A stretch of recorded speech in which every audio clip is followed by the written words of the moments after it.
Oi, oi pessoal, tudo bem, gente? Como é que vocês estão? Bem, aqui é o professor Wallace e hoje eu estou trazendo mais uma videoaula para vocês, né? Hoje nós vamos conversar um pouco sobre movimentos em duas e três dimensões. Na nossa última aula, nós discutimos sobre movimento unidimensional, onde eu trouxe aqui algumas propriedades interessantes e, claro, algumas equações de muita relevância para a gente. Se você ainda não assistiu essa aula, eu vou deixar o link e assim você vai poder assisti-la e retornar aqui novamente para poder acompanhar esta videoaula. Então vamos começar. Bem, basicamente, o movimento ele pode ser realizado em duas e três dimensões e quando isso acontece, a gente dá alguns nomes para eles, né? Então, quando os movimentos ocorrem no plano, a gente chama isso de movimento bidimensional. E quando, claro, o movimento ocorre no espaço, é um exemplo típico de um movimento tridimensional. No primeiro caso, a gente tem um objeto que pode se movimentar ao longo de dois eixos, o eixo Y e o eixo X, enquanto que na segunda imagem a gente tem uma onda se propagando no espaço tridimensional. E em ambos os casos, todos esses movimentos eles vão ser muito bem descritos utilizando uma grandeza que a gente já apresentou. São os vetores, né? Então, anteriormente, no movimento unidimensional, a gente não fazia uso dessa estrutura matemática, porque não fazia muito sentido. Afinal de contas, lá o nosso corpo só podia se movimentar da esquerda para a direita ou de cima para baixo. Já agora, em duas e três dimensões, não, né? Você tem uma certa liberdade e a melhor maneira da gente representar essas duas situações é utilizando grandezas vetoriais. Então, como que a gente trabalha com esses dois movimentos, né? Esses dois tipos de movimentos? Então, em duas e três dimensões, o interessante é que você pode considerar esses movimentos como sendo um movimento unidimensional. Mas, como eu bem disse, a gente tem que tomar um certo cuidado porque a gente vai precisar utilizar a notação vetorial para descrevê-lo muito bem, né?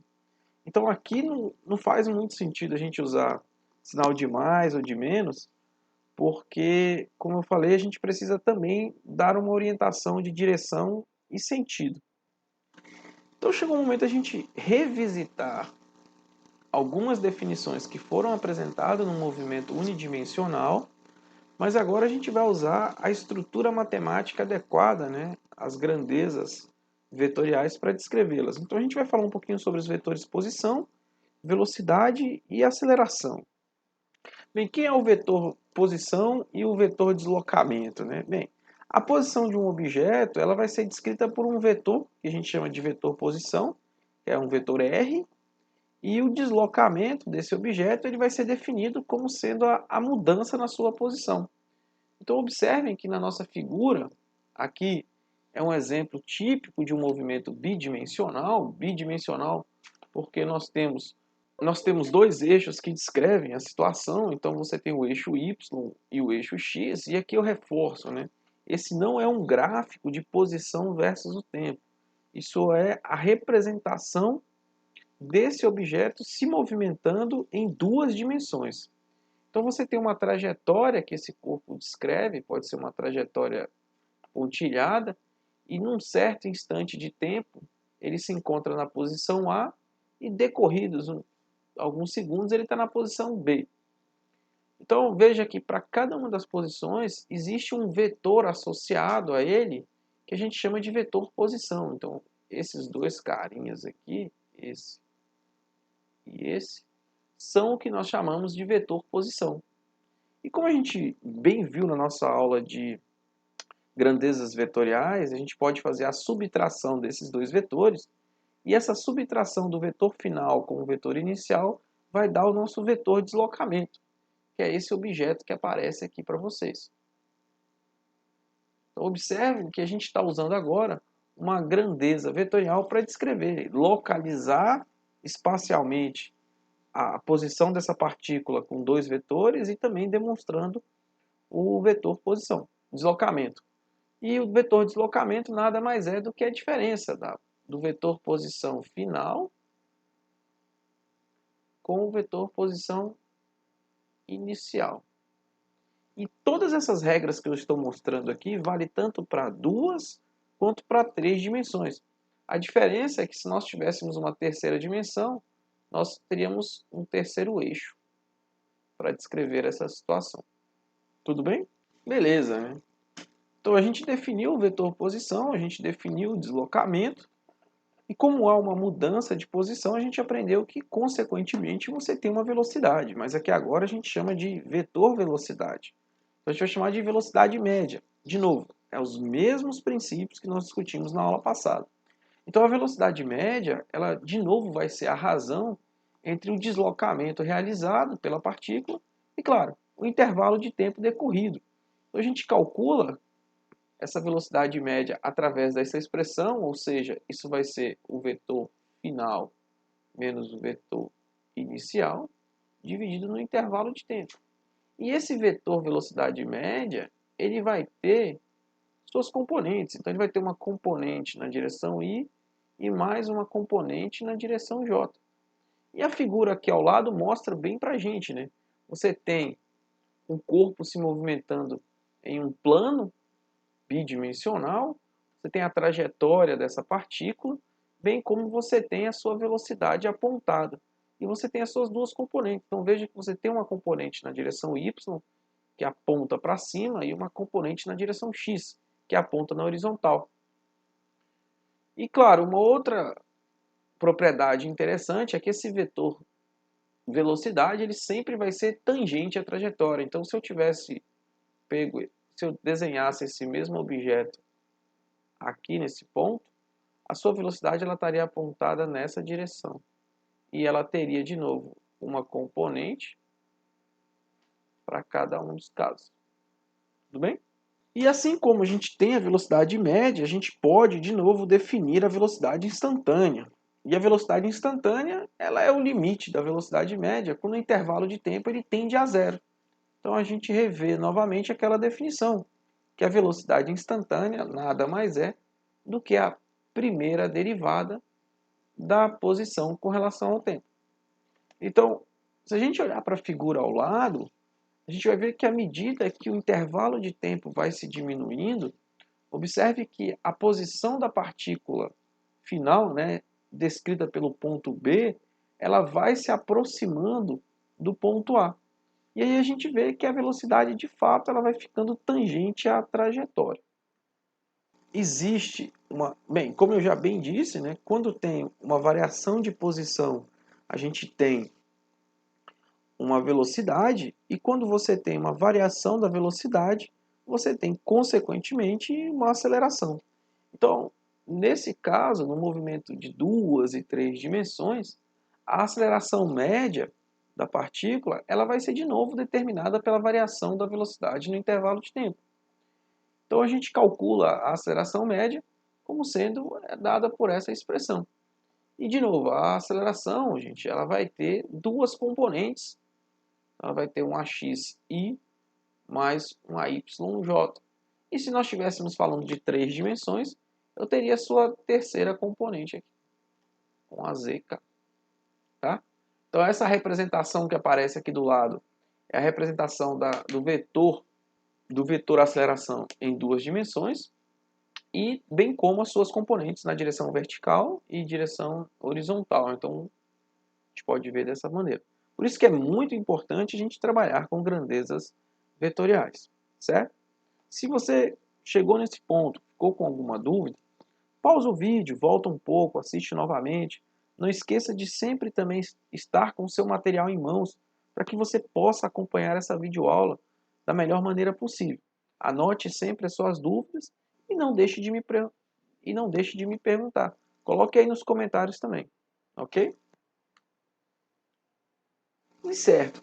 E como existe a aceleração média, novamente a gente determina a aceleração instantânea.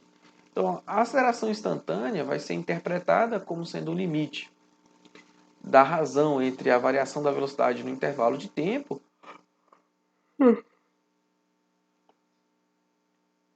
à medida que esse intervalo de tempo ele vai se aproximando a zero. Ou seja, né, a aceleração instantânea é a derivada da velocidade com relação ao tempo. E se nós lembrarmos da expressão para a velocidade, a gente vai chegar à mesma conclusão, que é a segunda derivada da posição com relação ao tempo. Tá bom? Bem, E aí aqui ó, surge algo novo para a gente, novo me refiro de conceito, porque lá no movimento unidimensional a gente só tinha um movimento para a esquerda ou para a direita, para cima e para baixo,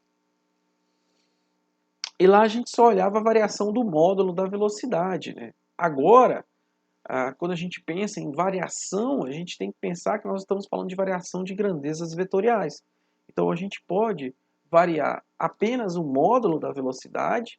Então isso é o que já acontecia no movimento em uma dimensão. Então só muda o valor numérico da velocidade. Então a velocidade aumenta de 10 para 11, para 12, para 13, para 15, para 20 metros por segundo.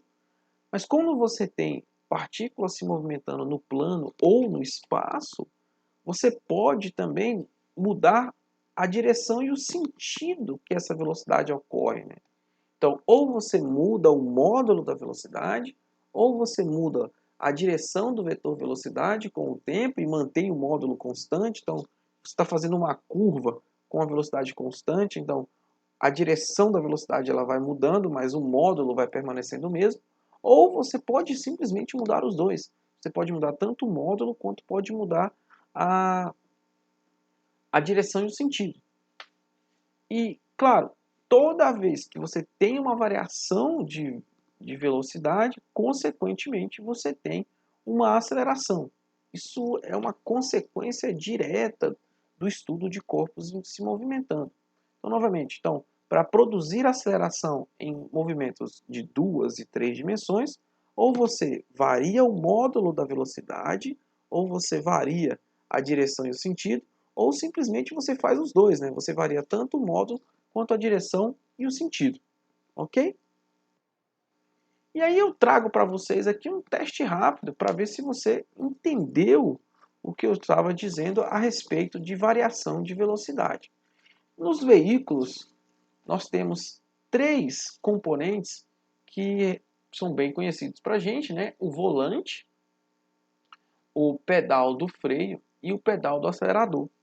E aí eu pergunto para vocês, dentre esses três conjuntos, quais deles vocês acham que causam a variação de velocidade?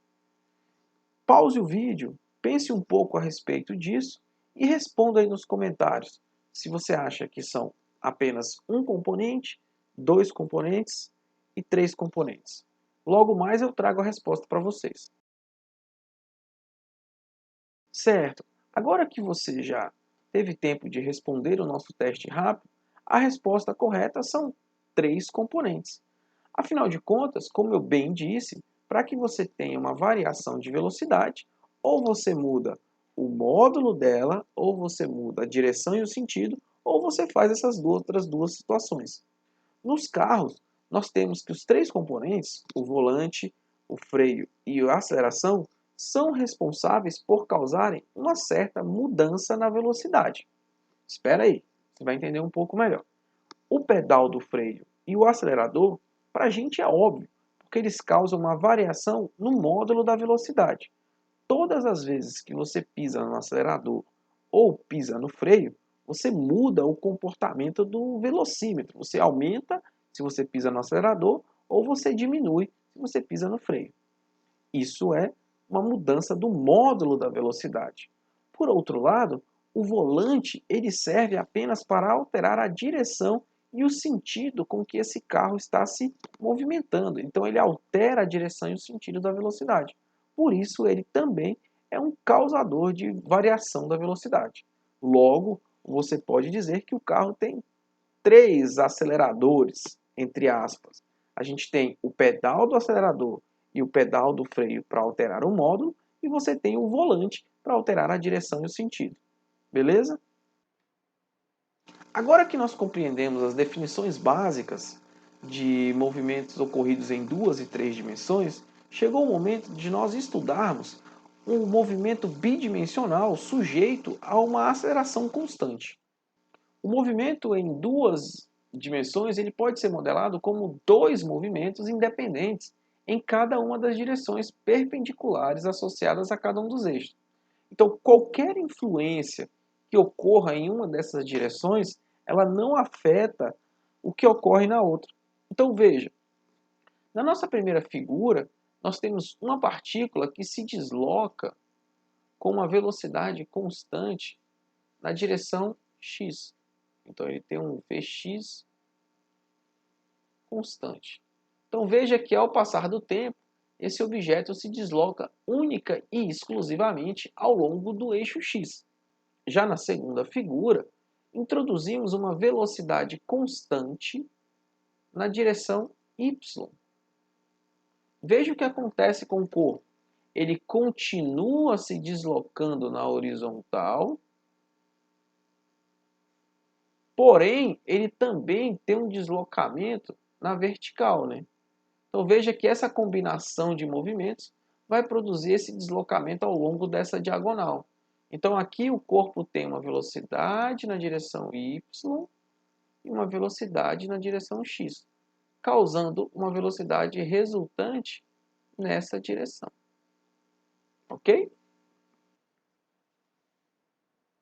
Beleza. Então agora que a gente entende como esse movimento pode ser feito, a gente vai escrever as equações para melhor entender o seu comportamento. O movimento dessa partícula é completamente caracterizado pelo seu vetor posição.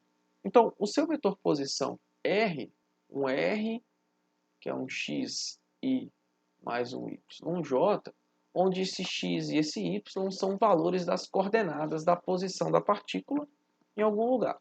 E claro, se a gente assumir que isso é uma função do tempo, então nós temos essa expressão x de ti mais y de tj. O vetor velocidade ele pode ser obtido a partir do vetor posição, lembrando que a velocidade é a derivada da posição com relação ao tempo, onde a gente encontra aqui essa expressão. Tudo bem, gente? E claro, considerando o fato de que o corpo está sujeito a uma aceleração constante, a gente vai lembrar lá do movimento retilíneo uniforme que se eu quiser determinar a velocidade final desse objeto em função da aceleração e do tempo, a gente tem aquela equação, que a velocidade final é a velocidade inicial mais AT. A diferença é que a gente tem agora grandezas vetoriais. Isso quer dizer que essa velocidade final vai ter uma componente x e aqui vai ter uma componente y. E aqui vai ter velocidade inicial xi mais velocidade inicial j. E a aceleração, a mesma coisa. Então vejam que a gente pode trabalhar com grandeza vetorial ou trabalhar com as suas componentes. Bem, e como que vai ser a posição de uma partícula sujeita à aceleração constante? Nesse caso, a gente vai lembrar, né, que a partícula ela vai estar... Então, nesse caso, na direção x, ela vai ter uma expressão assim, né? Xf é igual a xi mais Vix mais meio de axt quadrado, enquanto que a posição final dela vai ser dada por essa expressão, yi mais viyt mais meio de ayt quadrado. E aí, de novo, a gente precisa só lembrar que o vetor posição final ele vai ser a posição x e mais a posição y j. E só substituir essa expressão. Então, a gente vai encontrar, substituindo essa equação e esta equação dentro destas expressões, o que a gente vai encontrar no final do dia é que a posição final dele vai ser alguma coisa desse tipo aqui, ó. Um xi mais um yij mais um vixi mais um viyjt mais um meio de axi ayj t quadrado. E bem, esse objeto é o nosso vetor posição inicial, mais esse objeto é o velocidade inicial, o vetor velocidade inicial, mais meio de AT quadrado, que é a equação que a gente já esperava encontrar. Graficamente, a gente pode ver, né, as componentes dos vetores e as suas contribuições. Então, você tem o objeto com uma velocidade inicial e uma velocidade final. Então, nesse instante de tempo, ele tem uma velocidade, nesse momento ele tem uma posição, ele desloca com uma certa velocidade. Então, aqui nós temos um objeto na sua localização inicial.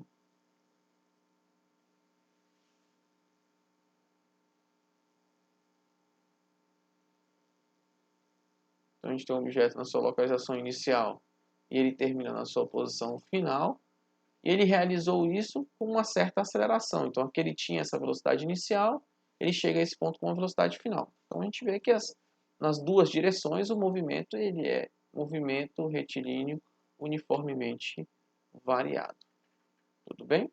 Então, aqui a gente vê que a velocidade y final é a velocidade y inicial mais AYT, enquanto que aqui nós temos que a velocidade x final é a velocidade x inicial mais AXT, que era de se esperar.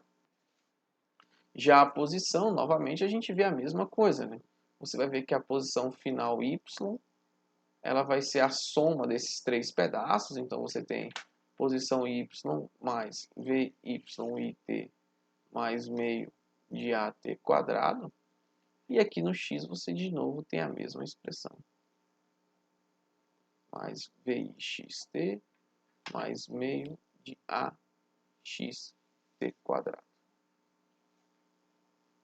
Então, os gráficos mostram apenas que, de fato, as equações que descrevem o movimento em cada um dos eixos pode ser estudado separadamente, e a gente vê que eles satisfazem as mesmas equações da cinemática de movimentos em uma dimensão. Caso você tenha tido alguma dúvida com relação à demonstração, pause o vídeo, volte novamente, assista e, de novo, sempre tenha o seu material em mãos. Ele vai ser o seu material de suporte para acompanhar melhor a nossa videoaula. Tudo bem? Ótimo. Então, a gente agora chegou a um ponto importante, porque a gente vai poder pegar todas essas informações que foram apresentadas e aplicar em uma situação prática. Então, a gente vai estudar os movimentos de projétil.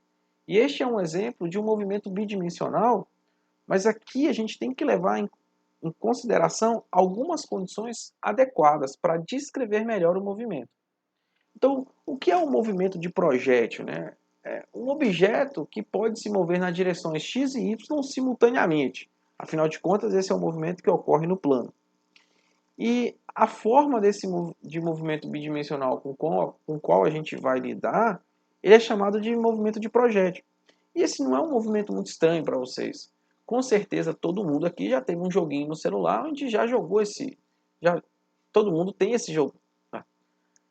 E com certeza não é um movimento estranho para vocês. Além de vocês terem estudado no ensino médio, eu acredito que todo mundo já se deparou com esse joguinho no seu celular. Esse é um exemplo bem prático de um lançamento de projétil. Você percebe que o pássaro descreve uma trajetória, né? A gente vai falar um pouquinho mais tarde, mas é um exemplo bem típico de lançamento de projétil. E afinal de contas, quais são essas considerações que a gente tem que levar, né, para estudar o movimento de projétil? Bem, a primeira consideração é que a aceleração ela é sempre constante ao longo de todo o movimento. E claro, ela só possui uma única componente. Então, o nosso vetor aceleração nas equações, que tem a componente x na direção y mais a componente y na direção j, ele na verdade, ele só vai ter uma componente na direção y e ele vai ser dado por menos g na direção j. Ou seja, a aceleração desse corpo é sempre apontada para baixo. É menos o g. Bem, sempre lembrando que o módulo da aceleração da gravidade é de 9,8 metros por segundo ao quadrado. A segunda consideração que todos nós temos que fazer é que a gente tem que desconsiderar a resistência do ar. Porque quando você leva em consideração a resistência do ar, aí você deixa de estudar cinemática, propriamente dito, para estudar dinâmica. Porque Quando envolve a resistência do ar, envolve força de resistência do ar, e aí você começa a ter que levar em consideração a força que agiu sobre esse corpo. E a cinemática tem como princípio o estudo dos movimentos, sem levar em consideração as forças que agiram sobre ele para fazê-lo entrar em movimento. Então, nesse caso, a gente desconsidera a resistência do ar. E, claro, o que é mais importante é que a trajetória que é descrita por este corpo, né, é representada por uma curva muito bem conhecida para a gente, que é a parábola. Então, todo o corpo que descreve um movimento de projétil, o seu movimento, ele necessariamente ele tem que ter essa forma, tá? Ou esta forma. Ele tem que ter um comportamento parabólico. Então, vejam aqui, a gente tem um gráfico de um movimento de projétil, e a gente pode observar algumas características bem interessantes. No ponto A, que é o ponto de lançamento, quais são as informações que nós temos, né?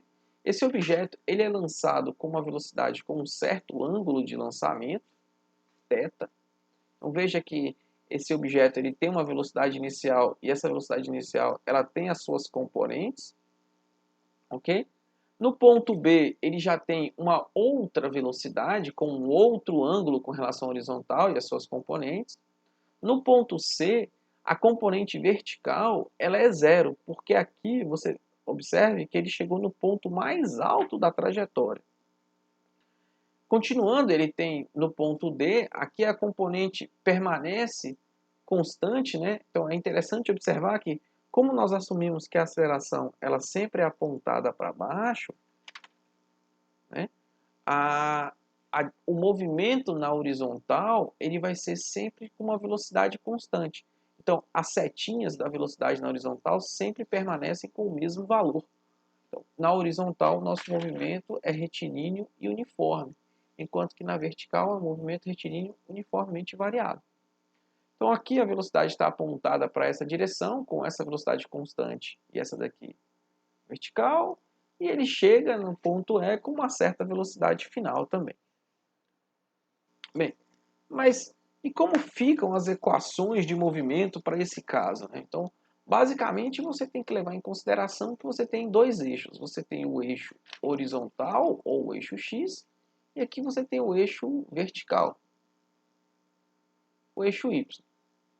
Nós acabamos de ver que nesse eixo aqui o movimento ele é retilíneo e uniforme, enquanto que nesse outro lado ele é uniformemente variado. Então, quais são as equações de movimento que nós temos?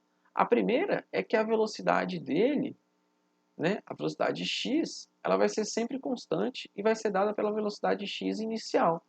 E em termos do ângulo de lançamento e da velocidade inicial, ela vai ser dada pelo módulo da velocidade inicial e o cosseno do ângulo de lançamento, que eu vou chamar de θ0.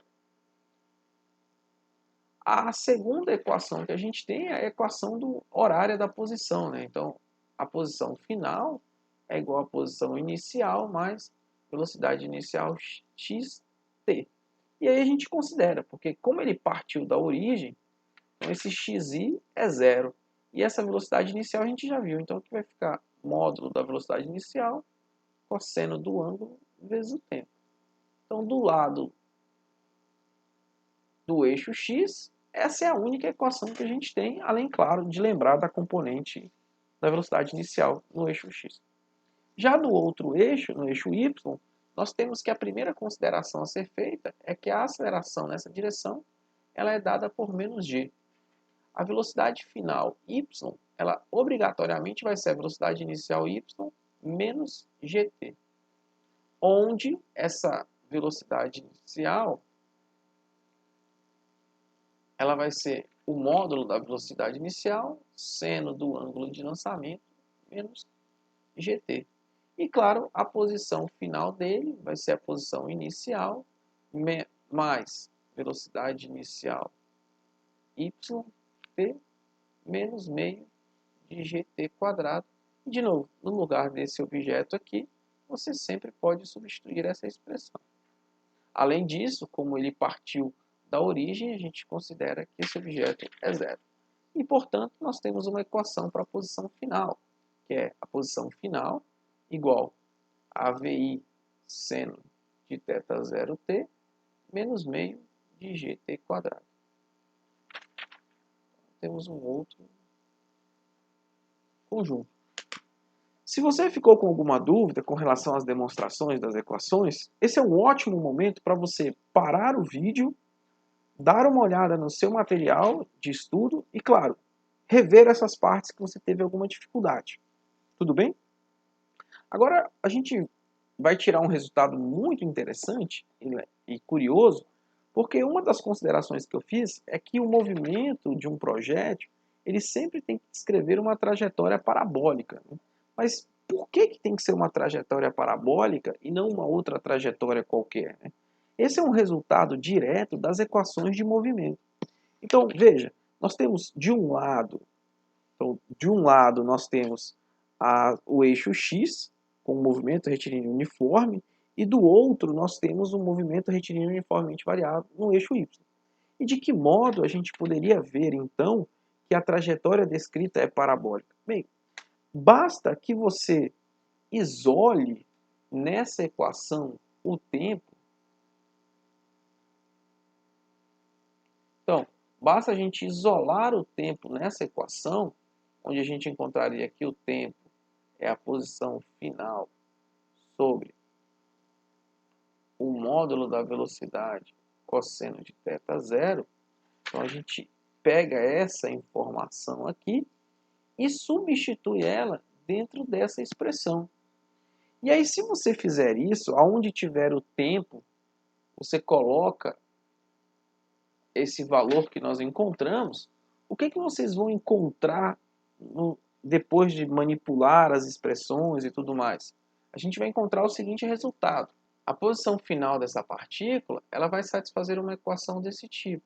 Então nós vamos encontrar que a posição final na direção y satisfaz essa equação. E quando você tem uma equação desse tipo, essa é uma equação de uma parábola. Então, equação dessa forma aqui, ó, ax² mais bx, onde esse a é esse termo todo que aparece para a gente e o b é esse termo, vejam que essa é uma equação de segundo grau cuja a curva é uma parábola. Então, por isso que é uma equação da parábola. Não é porque os termos que aparecem são complicados, não. É porque o y depende com x ao quadrado. E claro, e é uma parábola com concavidade para baixo. Porque o termo que aparece no fator de xf ao quadrado, aqui ó, tem um sinal de menos. E a gente aprende lá no ensino médio que quando você tem uma equação do segundo grau em que o coeficiente da potência de x² é negativo, o gráfico dele é uma parábola para baixo. Então, por isso que o gráfico de um movimento de projétil é uma parábola com concavidade para baixo. Tudo bem? É uma consequência direta das equações de movimento. Se você achou que ficou um pouco complicado, pausa o vídeo. Tente você obter essas mesmas expressões e chegar às mesmas conclusões de que, de fato, a única trajetória que pode descrever um movimento de projétil é uma parábola. Tudo bem, pessoal? Bem, agora, quando a gente estuda esse movimento de projétil, duas quantidades chamam muito a nossa atenção, né? Como a gente bem disse, existe um ponto mais alto da trajetória, que a velocidade vertical é igual a zero. E não só isso, né? Quando você lança qualquer objeto, ele sai da sua mão e chega a um ponto que você deseja. Então, um jogador de basquete, quando ele tenta arremessar a cesta, ele tem como objetivo alcançar a cesta. Então, quando as forças armadas disparam um míssil, enfim, a gente sempre tem um objetivo, um alcance. Então, duas grandezas chamam bastante atenção para a gente. A primeira é o alcance, que é essa distância horizontal com que o projétil vai se movimentar, né? A gente está vendo na figura. E a segunda é a altura máxima. Então, como que a gente pode, a partir dessas informações que a gente mostrou, das equações de movimento e tudo mais, determinar o alcance de um projétil? Bem, para a gente encontrar a altura máxima e o alcance, a gente tem que fazer uso de uma informação que é muito relevante, né? Que é qual é o tempo necessário para ele chegar a esse ponto, ao ponto de subida. E aí, quando a gente estudou o movimento de queda livre, no movimento unidimensional, a gente percebeu que essa distância, esse tempo de subida, ele dependia de duas informações para a gente, né? A velocidade inicial dele, basicamente era a velocidade inicial e a aceleração da gravidade. A gente tinha uma expressão lá. E agora, para o nosso caso, como é que fica, né? Bem, a ideia é a mesma, porque no ponto máximo de altura, no ponto de altura máxima, a velocidade final dele na direção y é zero. Então, se você usar essa informação, que a velocidade y é a velocidade y inicial menos gt, isso é igual a zero, você vai encontrar que o tempo de subida é o VI y sobre g. Então, obrigatoriamente, o seu tempo de subida ele vai ter que ser o módulo do VI seno de θ0 sobre g. Então veja que o tempo de subida ele continua dependendo apenas da velocidade inicial, da aceleração da gravidade, e agora, por ter um ângulo de lançamento, também depende do seno. Observe que se você fizer esse ângulo de lançamento como sendo de 90 graus, você está exatamente sobre o eixo y, e aí você retorna para o caso de um movimento de um corpo em queda livre, quando ele é arremessado para cima. E aí você recupera a mesma equação lá. Tudo bem? Bem, então como é que a gente calcula essa altura de projétil, né? A gente vai pegar o tempo de subida. Então a gente conhece o tempo de subida, que é o TS, e ele é dado por VI seno de θ0 sobre g. E vamos usar a equação da posição na vertical, né? Então a gente sabe que a posição final ele é dado por VI seno de θ0t menos meio de gt quadrado. Sempre lembrando que nós pegamos a equação da posição apenas no eixo vertical, porque nós estamos interessados apenas com a altura. A altura só está relacionada com o eixo vertical, não está relacionada com o eixo horizontal. E, de novo, movimentos em 2 e 3 dimensões podem ser estudados separadamente. Então, nesse caso, eu vou substituir o tempo de subida.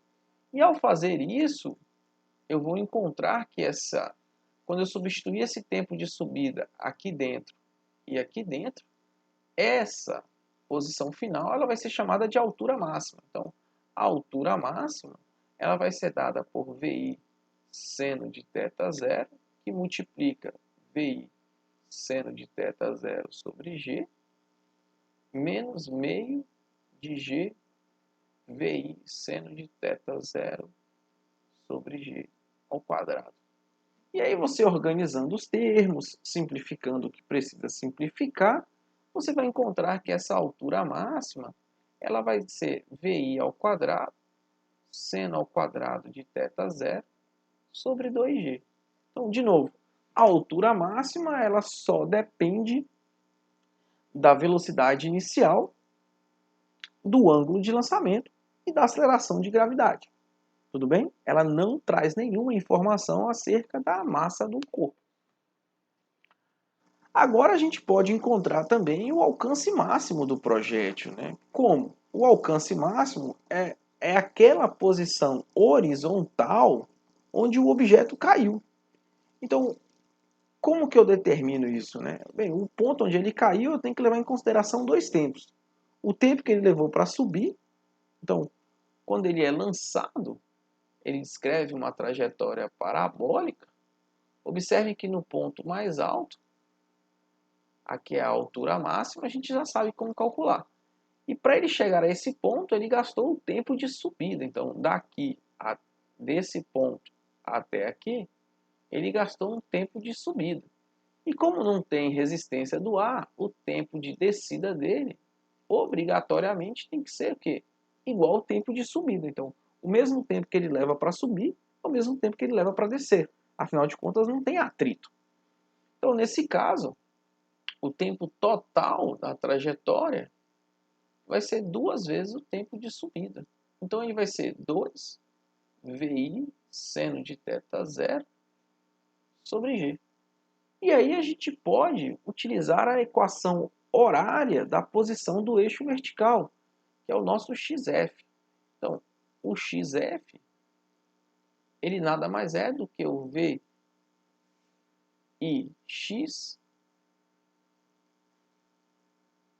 T, ok? E lembrando, isso é o VI cosseno de θ zero. Okay? Esse é o nosso XF.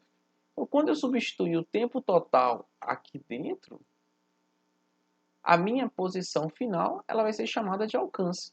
Então, o alcance R nada mais é do que VI cosseno de θ zero, que multiplica o 2VI seno de θ zero sobre G. E isso vai ser igual a quem, né? Vai ser igual a 2VI ao quadrado seno de θ zero cosseno de θ zero sobre G. E aqui a gente tem um resultado curioso e interessante, porque eu posso... Bem, e aqui a gente pode simplificar mais ainda, levando em consideração que 2 vezes o seno vezes o cosseno nada mais é do que o seno de 2 θ zero. O nosso alcance máximo, ele pode ser escrito, né, como sendo um VI quadrado seno de 2 θ zero sobre G, onde eu usei o fato de que 2 seno de θ zero cosseno de θ zero, isso é exatamente igual ao seno de 2 θ zero, é o seno da soma. E aí esse resultado do alcance máximo, ele traz uma informação para a gente com relação ao ângulo de lançamento. Então, dependendo do ângulo que a gente lança um objeto, o seu alcance vai ser diferente, né? Então, nós temos aqui 5 trajetórias. Uma na cor marrom, outra na verde escuro, vermelha, azul e verde claro. Cada uma delas com um ângulo de lançamento. Vejam que o alcance ele é máximo quando o ângulo é de 45 graus. Então, todas as trajetórias que eu mostrei para vocês aqui, todas possuem mesma velocidade. A única coisa que eu variei é o ângulo. E claro, quando o ângulo é de 45 graus, o meu alcance ele é máximo. Por que ele é máximo? Veja que aqui aparece um seno de 2 θ zero. Então, no lugar de θ, coloque 45. Você vai verificar 2 vezes 45, que é 90. E o seno de 90 é 1. Então, para o caso, para o θ zero igual a 45 graus, o nosso alcance, ele essencialmente vai ser o VI quadrado sobre G, que é o resultado esperado, né? É o que a gente esperaria encontrar. Tudo bem, gente? Se você ficou com alguma dúvida, peço que você pause o vídeo, retorne um pouco e tente rever o passo a passo da demonstração das equações. E claro, nunca deixe de consultar o seu material. E coloca no comentário o que você achou. Se você achou que ficou complicado, se você achou que não. Tudo bem? Bem, e agora chegou o momento de nós resolvermos um exercício e assim aplicarmos o que nós discutimos na aula de hoje. Então a pergunta aqui é muito simples. Nós temos uma esquiadora em que ela sai da origem do seu movimento com uma velocidade de 25 metros por segundo, com um certo ângulo formado ali, né?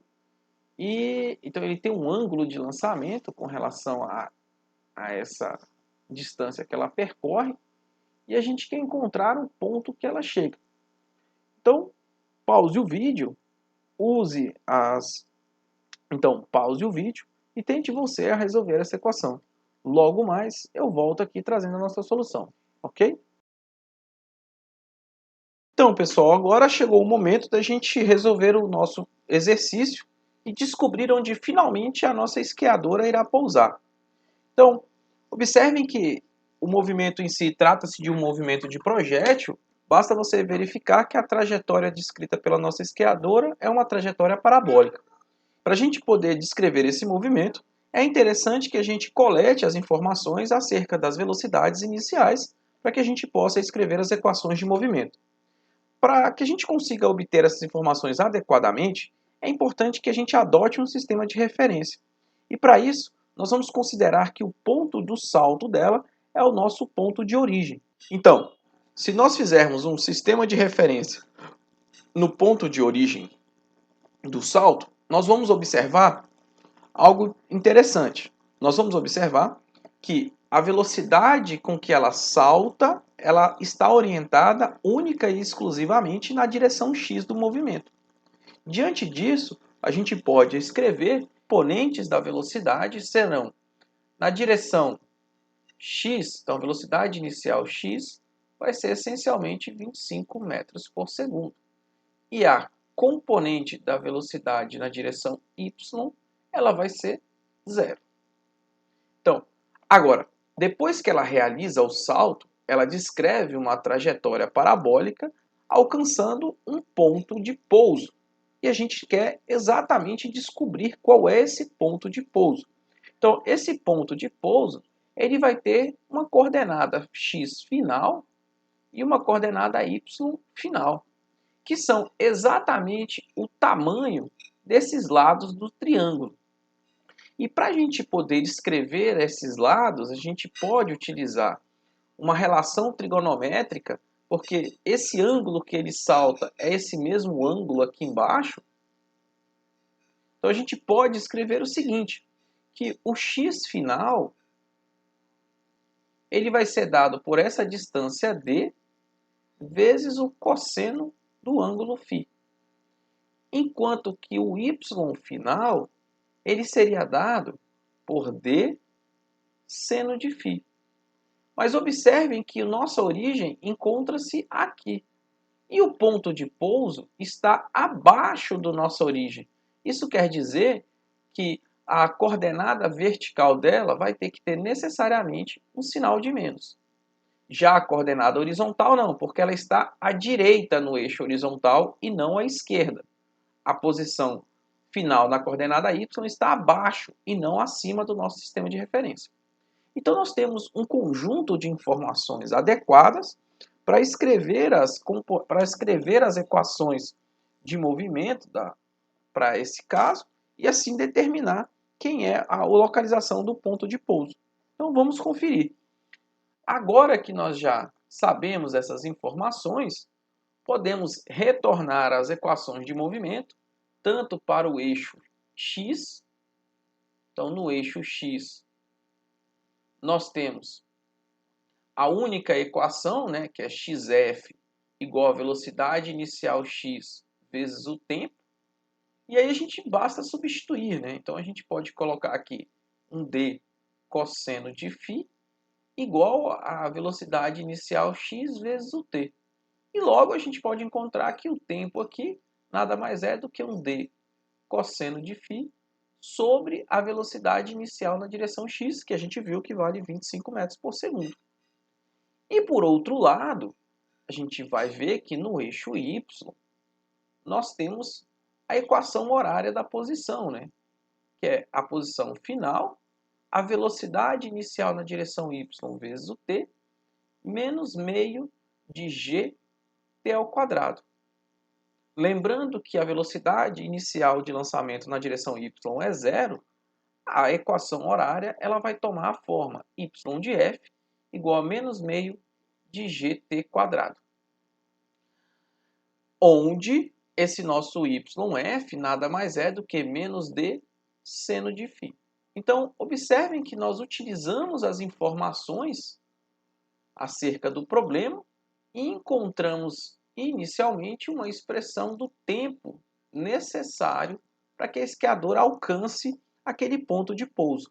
Mas veja que a gente apenas conhece quem, né? Nós conhecemos o valor da velocidade inicial, que é de 25 metros por segundo, e conhecemos o ângulo de lançamento, né? Que é 35 graus. Então a gente teria como determinar o cosseno de 35. Porém, a gente ainda não conhece a distância d. Então, para isso, a gente vai utilizar esse valor do tempo e substituir na equação da posição no eixo vertical. Então, o que a gente vai encontrar é que meio de gt quadrado vai ser igual a d seno de φ, e aí eu substituo o tempo. Vai ser meio de g que multiplica o valor de tempo que a gente tem aqui, que é o d cosseno de φ sobre a velocidade inicial de x ao quadrado. Isso igual a d seno de φ. Agora, você pode resolver essa equação para a variável d, que é quem você quer encontrar, e aí você vai determinar uma expressão para ela. E o que você vai encontrar é a seguinte relação, né? Que essa distância d, ela vai ser igual a quanto, né? Ela vai ser igual a 2 vezes a velocidade inicial x ao quadrado, tá? Dividido, 2 vezes a velocidade inicial x ao quadrado, vezes o seno de φ, dividido por quem, né? Dividido por g cosseno ao quadrado de φ. Como eu determinei essa expressão, eu apenas resolvi essa equação para a variável d. Eu isolei o d nessa expressão.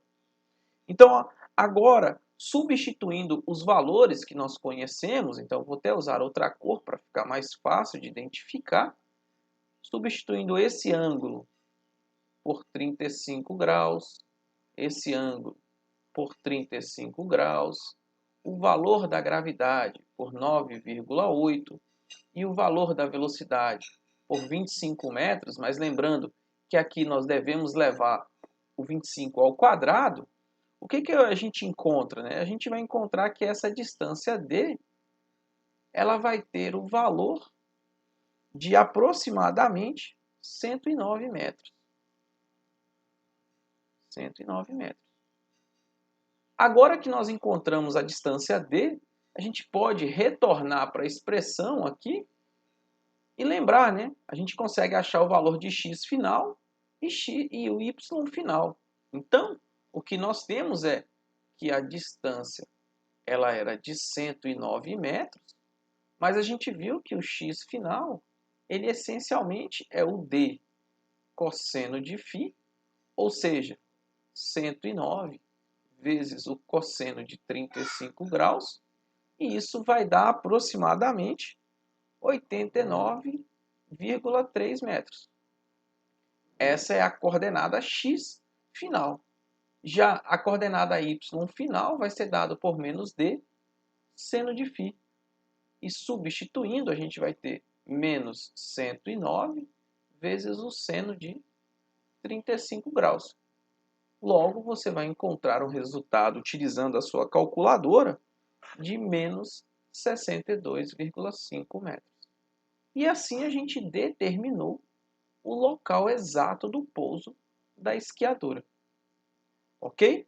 Se você teve dificuldade na resolução, aproveite para pausar o vídeo, retornar e assistir novamente. Lembre-se de acompanhar com o seu material de estudo.